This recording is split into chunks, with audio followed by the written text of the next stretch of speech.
Bentrovati al meteo.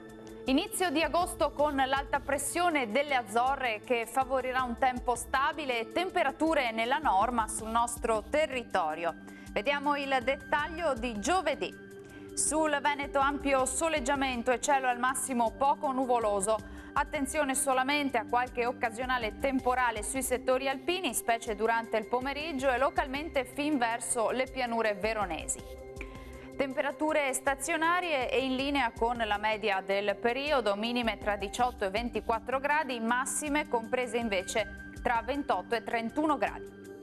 Ci spostiamo ora sul Friuli Venezia Giulia, dove avremo una giornata di bel tempo con condizioni stabili, tanto sole su tutti i settori, come vediamo.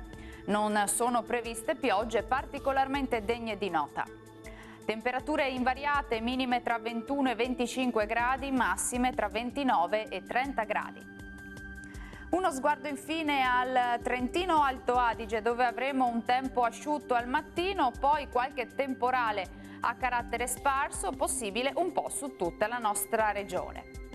Temperature minime sui 18 gradi, massime comprese invece tra 30 e 31 gradi.